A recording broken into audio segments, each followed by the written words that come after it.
بسم الله الرحمن الرحيم، يلا بينا نشتغل مع بعض. ما هي مواصفات سلم السقالة وكيفية تركيبها؟ السلالم يا جماعة من الحاجات اللي احنا نفضل وبنقعد نتكلم فيها مع الناس، مهمة جدا، عشان كده بنتكلم فيها مع الناس.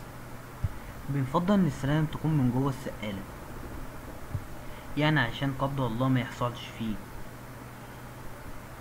يعني عشان قدر الله ما يخليش فيه مسافات عالية ويحصل إصابة. الاستاندر السلالم بيقولك انك انت تقدر تطلع لغاية 10 متر و7 من 10 وتعمل بسطة استراحة تريح الراجل في السلالم اللي انت عاملها دي. احنا الرقم ده في القوشة كبير، احنا شايفينه كبير. طب احنا في الدارج بتاعنا، الدارج او العملي، هتلاقوا الناس الصناعية بتعمل ايه؟ بيعملوا كل 4 متر ويركب سلم، يعني حوالي حطتين. يعني قلنا كده حوالي ايه؟ حطتين سلم 4 متر، يعمل لك سلم ويطلع بيه 4 متر عن المنصة اللي ارتفاعها 3 متر.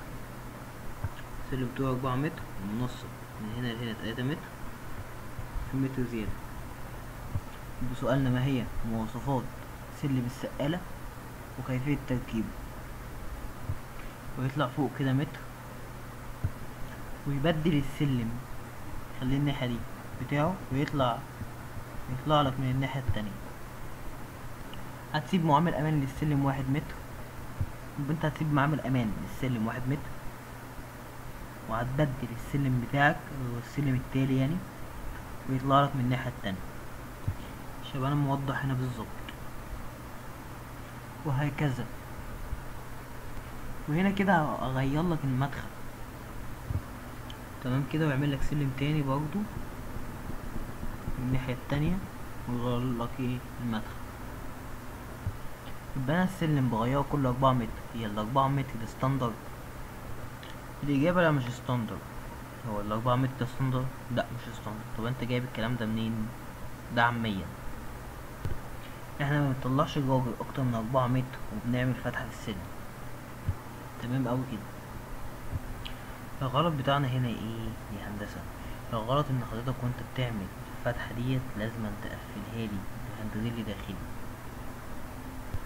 وده الهندريل الداخلي، لازم تقفلها لي بهندريل داخلي. بهندريل داخلي ليه؟ احنا قلنا بهندريل داخلي ليه؟ عشان دي فتحة سلم، لا قدر الله اي واحد راجع بظهره مش واخد باله يروح واقع، لازم حضرتك تقفلها لي، يا اما بماسورة مروحة كده زي الصورة، يا اما عن طريق ماسورة والراجل، ادي الماسورة، والراجل يعدي من تحتيها. كفاية كده، وهنكمل في فيديو تاني ان شاء الله. اهم حاجة تكون انت مستوعب المعلومة، والمعلومة تكون وصلت. هنشوف احنا شرحناها في كام ورقة، شرحناها ازاي، وعملناها بشكل جميل ازاي. شوف الجمال، شوف الحلاوة، يا عيني، عيني على الشغل، كلام جميل.